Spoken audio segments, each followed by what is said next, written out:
வணக்கம். தேன் தமிழ் ஓசையின் பிரதான செய்திகள். செய்திகளை வாசிப்பவர் ஷிஃபான் ஹுசைன். விரிவான செய்திகளுக்குள் செல்ல முன் இன்றைய தலைப்பு செய்திகள்.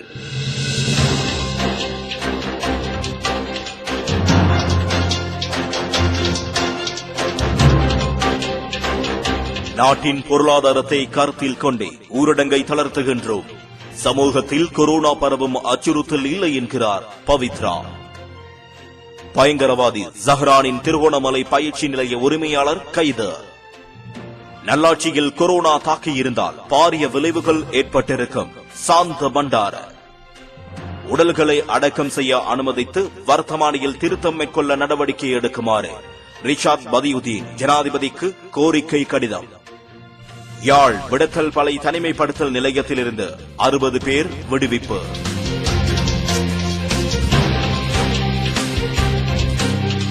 மூன்று கொலம்பிய படகுகளை கைப்பற்றியது வெனிசுலா ராணுவம். ஈராக்கின் புதிய பிரதமராக பதவியேற்ற முஸ்தபா அல் காதிமி விடுத்துள்ள அறிவிப்பு. அமீர் சுஹைலின் குற்றச்சாட்டுக்கு வசீம் அக்ரம் பதிலடி.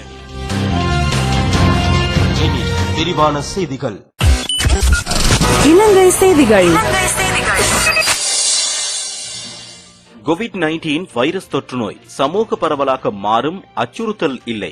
எனினும் மக்களின் செயற்பாடுகளே இதனை தீர்மானிக்கும் என கூறும் சுகாதார அமைச்சர் பவித்ரா வன்னியாராய்ச்சி நாட்டின் பொருளாதாரத்தை கருத்தில் கொண்டே ஊரடங்கை தளர்த்த தீர்மானிக்கப்பட்டுள்ளதாகவும் கூறியிருந்தார். அரசாங்க தகவல் திணைக்களத்தில் நேற்று நடைபெற்றிருந்த செய்தியாளர் சந்திப்பில் கலந்து கொண்ட போதே சுகாதார மற்றும் சுதேச வைத்திய அமைச்சர் பவித்ரா வன்னியாராய்ச்சி இதனை கூறியிருந்தார். இதுகுறித்து அவர் மேலும் கூறுகையில், தொடர்ச்சியாக 2 மாத காலம் நாட்டில் ஊரடங்கு பிறப்பிக்கப்பட்டு அவ்வப்போது தளர்த்தும் மக்களுக்கான அன்றாட வேலைகளையும் நடவடிக்கைகளையும் முன்னெடுக்கவும் அனுமதிக்கப்பட்டிருந்தது. எனினும் தொடர்ந்தும் நாட்டினை முடக்கிக் கொண்டு பொருளாதார செயற்பாடுகளை முன்னெடுக்க முடியாது. பிரதான 2 காரணிகள் கருத்தில் கொண்டே நாம் நாட்டில் ஊரடங்கை தளர்த்த நடவடிக்கை எடுக்கிறோம். இப்போது நாட்டில் பல துறைகள் வீழ்ச்சி கண்டுவிட்டது. பொருளாதார ரீதியாக பாரிய நெருக்கடியை சந்திக்க நேர்ந்துள்ளது. அவ்வாறு இருக்கையில் நாட்டின் பொருளாதாரத்தை மீண்டும் கட்டியெழுப்ப வேண்டும் என்ற நோக்கத்தை அடிப்படையாக கொண்டே ஊரடங்கை தளர்த்த அரசாங்கம் தீர்மானம் எடுத்துள்ளது. அத்துடன் அரசு செயல்முறை மீண்டும் இயக்க வேண்டும். நாட்டின் பொருளாதாரத்தை மெதுவாக உயிர்ப்பிக்க வேண்டும். ஆகவே அதற்கான அரசு தனியார் துறைகளை இயக்க வைக்க வேண்டியது இதன்போது தீர்மானம் எடுக்கப்பட்டுள்ளது. நாட்டின் பொருளாதாரத்தை மீட்டெடுக்கும் ஒரே நோக்கத்திலேயே இப்போது ஊரடங்கு தளர்த்தப்பட்டுள்ளது. அது மட்டுமல்ல, நோய் தொற்றாளர்கள் சமூகத்தில் இல்லை என்பது உறுதியாகியுள்ளது. இப்போது கடற்படை அதிகாரிகள் மட்டுமே அடையாளம் காணப்பட்டு வருகின்றனர். எனவே அவர்களை மருத்துவ பரிசோதனைக்கு உட்படுத்தப்பட்டு வருகின்றோம். இந்த காரணிகளை கருத்தில் கொண்டே அரசாங்கம் இந்த தீர்மானத்தை எடுத்துள்ளது. ஏப்ரல் இறுதிக்குள் நிலைமைகளை கட்டுப்படுத்த முடியும் என்ற நம்பிக்கை இருந்தது. எனினும் ஒரு சிலர் சுகாதார ஆலோசனைகளை கருத்தில் கொள்ளாது செயற்பட்ட காரணத்தினாலேயேதான் தொற்று நோய் மேலும் பரவியது. ஆகவே இப்போது நோய் தொற்று பரவல் குறித்த அச்சுறுத்தல் உள்ளது. மக்கள் இப்போது இருக்கும் சூழலை சரியாக கையாண்டால் மட்டுமே நோய் தொற்றுகளில் இருந்து மீள முடியும். நாடு திறக்கப்படுகின்றது என்ற காரணத்துக்காக மக்கள் தான் தோன்றித்தனமாக செயற்பட வேண்டாம். மக்களை இந்த நோய் தாக்கத்தில் இருந்து பிரதான காரணியாகும் மக்கள் செயற்பாடுகள் எவ்வாறு உள்ளதென்பதை பொறுத்தே நோய் பரவுவதும் தடுப்பதும் தீர்மானிக்கப்படும். ஊரடங்கு இல்லை என்ற காரணத்துக்காக மக்கள் அனாவசியமாக செயற்பட வேண்டாம்.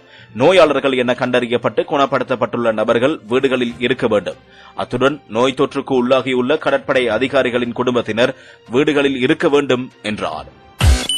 திருகோணமலை சம்பூர் போலீஸ் பிரிவுக்கு உட்பட்ட தாகிர் நகர் பிரதேசத்தில் உள்ள உயிர்த்த ஞாயிறு தாக்குதல்தாரியின் பயிற்சி பெற்ற நிலையத்தின் உரிமையாளர் கடந்த சனிக்கிழமை மாலை 6:30 மணியளவில் சிஐடியின் சிறப்பு பிரிவினரால் கைது செய்யப்பட்டிருந்தார். கைது செய்யப்பட்டவர் பிரதேச சபையின் முன்னாள் உபதவிசாளரான முகமது ஹனீஃபா ஹாஜா முஹைதீன் என்பவரை சிஐடி விசேட பிரிவினர் கைது செய்துள்ளனர். கடந்த சனிக்கிழமை மாலை 4 மணியளவில் பயிற்சி நிலையத்தின் உரிமையாளர் தோப்பூர் மங்களா வீதியில் அமைந்துள்ள வீட்டுக்கு சென்று சிஐடியின் விசேட பிரிவினர் அவரிடம் மேற்கொண்ட விசாரணையின் அடிப்படையில் ஹாஜா முஹைதீனின் இக்பால் நகர் பிரதேசத்தில் அமைந்துள்ள 30 வீடமைப்பு திட்டம் பகுதியில் அமைந்துள்ள அவரின் மற்றொரு வீட்டுக்கு அழைத்து சென்று அங்கு பயிற்சி வழங்கப்பட்ட இடங்களை அடையாளப்படுத்திய பின்னர் தோப்பூர் வீட்டுக்கு அழைத்து வந்த பின் அவரை கைது செய்து கொழும்புக்கு அழைத்து சென்றுள்ளனர். கைது செய்யப்பட்ட ஹாஜா முஹைதீன் சம்பூர் போலீஸ் பிரிவுக்கு உட்பட்ட நல்லூர் நகர் தாகிர் நகர் பிரதேச அரசாங்கத்தின் 15 ஏக்கர் காணியை பலவந்தமாக அபகரித்து பண்ணை ஒன்றை அமைத்து அதை பயங்கரவாதிகளின் பயிற்சி நிலையமாக நிர்வகித்து வந்ததன் அடிப்படையில் கைது செய்யப்பட்டுள்ளது. மேலும் இக்பால் நகர், அபூரார் நகர் 30 வீட்டு திட்ட பகுதியில் அமைந்துள்ள வீடொன்றும், நல்லூர் பகுதியில் உள்ள தாகிர் நகர் பகுதியில் உள்ள 15 ஏக்கரில் அமைந்துள்ள 3 வீடுகளும், தோப்பூர் 4 பங்களா வீதியில் உட்பட 3 வீடுகளில் கடந்த மாதம் முதல் சிஐடியின் விசேட பிரிவினரால் சோதனை உட்படுத்தப்பட்டதன் அடிப்படையிலும் கடந்த வருடம் மாவனல்ல பிரதேசத்தில் புத்தர் சிலை உடைப்பு சம்பவத்தின் போதும் கைது செய்யப்பட்ட சந்தேக நபர்கள் கடந்த சனிக்கிழமை கைது செய்யப்பட்ட ஹாஜா மொஹிதீனின் இடங்களில் ஆயுத பயிற்சி பெற்றதாக சிஐடியின் விசேட பிரிவினருக்கு வழங்கிய தகவலின் அடிப்படையில் கைது இடம்பெற்றுள்ளது என்பதும் குறிப்பிடத்தக்கது. நல்லாட்சி அரசாங்கத்தின் ஆட்சியில் கொரோனா வைரஸ் தாக்கம் ஏற்பட்டிருந்தால் பாரிய விளைவுகள் ஏற்பட்டிருக்கும். முன்னாள் ஜனாதிபதி மற்றும் பிரதமருக்கு இடையிலான முரண்பாடே நல்லாட்சி அரசாங்கத்தை பலவீனப்படுத்தியது. அவசரமாக பொதுத் தேர்தலை நடத்த வேண்டிய தேவை அரசாங்கத்துக்கு கிடையாது என முன்னாள் பாராளுமன்ற உறுப்பினர் சாந்த பண்டார் தெரிவித்திருந்தார். பொதுஜன பெரமுனவின் காரியாலயத்தில் நேற்று நடைபெற்றிருந்த ஊடகவியலாளர் சந்திப்பில் கலந்து கொண்டு கருத்துரைக்கையில் அவர் மேற்கண்டவாறு குறிப்பிட்டிருந்தார். அவர் மேலும் குறிப்பிடுகையில், நல்லாட்சி அரசாங்கத்தை காட்டிலும் தற்போதைய அரசாங்கம் வினைத்திறனாக செயற்படுகின்றது. ஜனாதிபதி பிரதமருக்கு இடையிலான இணக்கப்பாடு சாதக காரணியாகியுள்ளது. நல்லாட்சி அரசாங்கம் ஆட்சியில் இருந்த காலத்தில் கொரோனா வைரஸ் தாக்கம் செலுத்தி இருந்தால் பாரிய விளைவுகள் ஏற்பட்டிருக்கும். முன்னாள் ஜனாதிபதி மற்றும் முன்னாள் பிரதமர் இருவருக்கும் இடையிலான முரண்பாடு நல்லாட்சி அரசாங்கத்தை பலவீனப்படுத்தியது. ஆகவே ஒப்பீடு அளவில் கடந்த அரசாங்கத்தை காட்டிலும் தற்போதைய அரசாங்கம் வினைத்திறனுடன் செயற்படுகின்றது. கலைக்கப்பட்ட பாராளுமன்றத்தை மீண்டும் கூட்டுமாறு அரசியல் நோக்கங்களை அடிப்படையாக கொண்டு எதிர்த்தரப்பினர் செயற்படுகின்றார்கள். கொரோனா வைரஸ் மத்தியில் பொதுத் தேர்தலை நடத்த வேண்டிய தேவை அரசாங்கத்துக்கு கிடையாது. தேர்தல் ஆணைக்குழுவின் செயற்பாடுகளில் அரசாங்கம் எவ்வித அழுத்தங்களையும் பிரயோகிக்காது என்றார். கொரோனா தொற்றுக்குள்ளாகி மரணிக்கும் முஸ்லிம்களின் சடலங்களை அடக்கம் செய்ய அனுமதிக்க வேண்டும். அத்துடன் கோவிட்-19 காரணமாக மரணிக்கும் உடல்களை அடக்கம் செய்வதும் ஓர் அனுமதிக்கப்பட்ட முறையாக இணைத்து வர்த்தமானி அறிவித்தலில் திருத்தம் செய்வதற்கு நடவடிக்கை எடுக்க வேண்டும் என அகில இலங்கை மக்கள் காங்கிரஸ் தலைவர் ரிஷாட் பதியுதீன் தெரிவித்திருந்தார். இது தொடர்பாக அவர் ஜனாதிபதி கோத்தாபய ராஜபக்சவுக்கு அனுப்பி வைத்துள்ள கடிதத்திலேயே இவ்வாறு தெரிவிக்கப்பட்டுள்ளது. கொரோனா வைரஸ் தொற்றினால் பாதிக்கப்பட்டு மரணிக்கின்ற இலங்கை முஸ்லிம்களின் உடல்களை தொடர்ச்சியாக தகனம் செய்யப்படுவதால் முஸ்லிம் சமூகம் மிகுந்த மனவேதனைக்குள்ளாகியுள்ளது.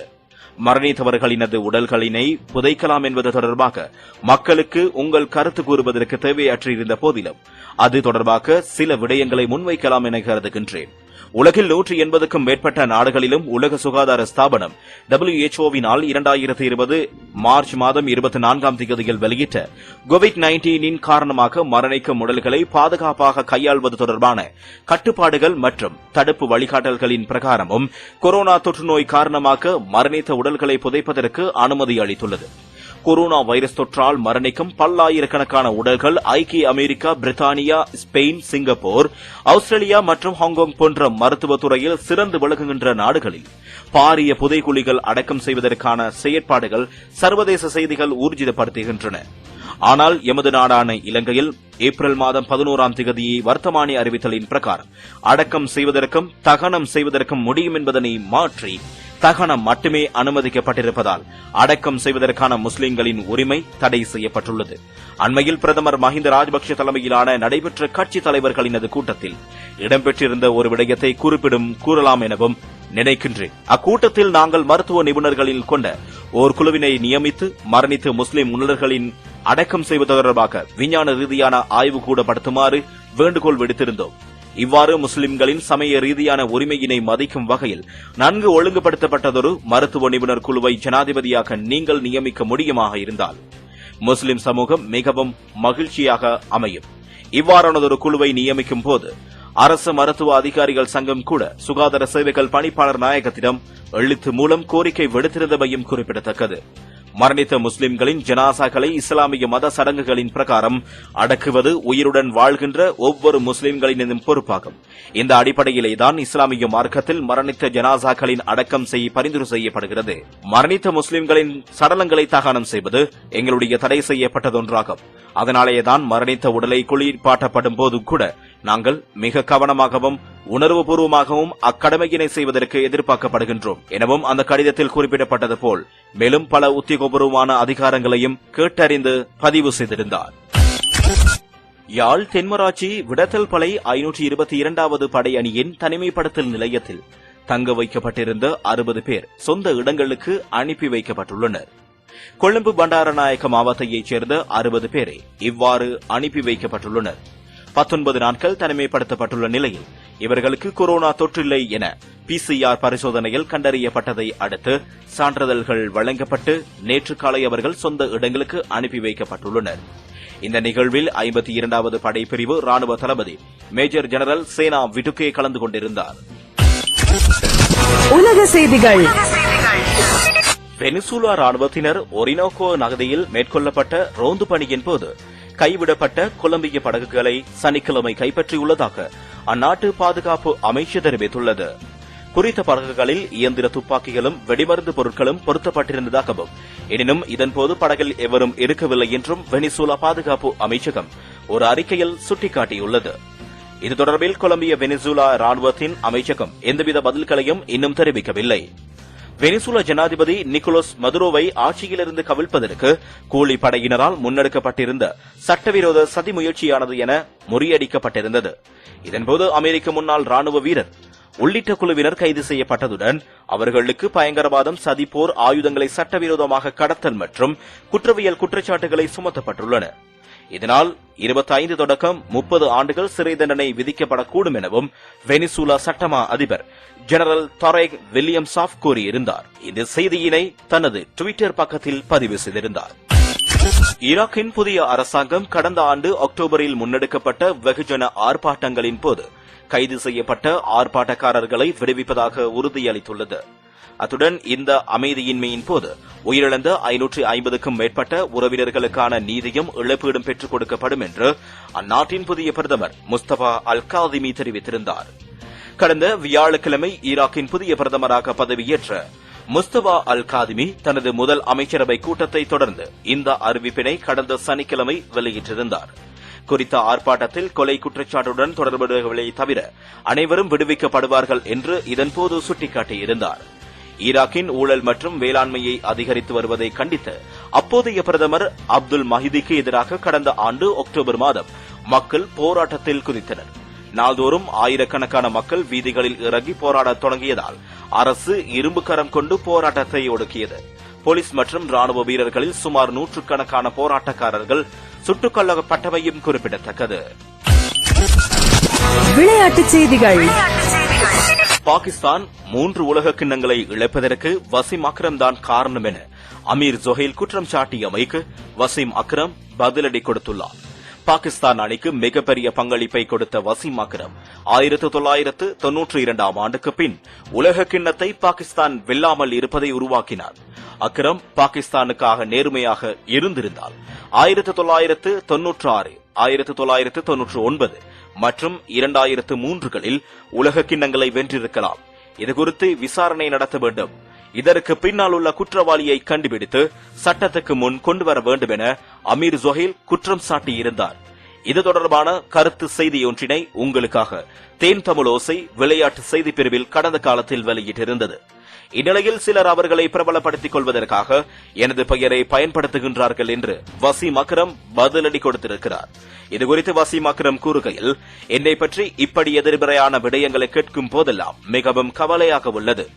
ஓய்வு பெற்று 17 ஆண்டுகள் ஆன பின்பும் சிலர் வீரர்கள் அவர்களை பிரபலப்படுத்திக் கொள்வதற்காக என்னுடைய பெயரை பயன்படுத்துகின்றார்கள். அவர்களை பற்றி என்னாலும் எதிர்மறையான கருத்துக்களை உருவாக்க முடியும். அது என்ன நோக்கத்துக்கு உதவும்? ஆனால் தான் நான் அமைதியாக இருக்கின்றேன். ஓய்வு பெற்று 17 ஆண்டுகள் ஆன பிறகும் கூட நான் பெற்ற மரியாதையை மற்றும் ரசிகர்களிடம் இருந்து கிடைத்த அன்பு ஆகியவற்றை பற்றி சிந்திக்கின்றேன் என்றார். அந்த செய்திகளுடன் இன்றைய தேன் தமிழ் ஓசையின் பிரதான செய்திகள் நிறைவு பெறுகிறது. மீண்டும் உங்களை மற்றும் ஒரு செய்தி அறிக்கையில் சந்திக்கும் வரை வணக்கம் நேயர்களே.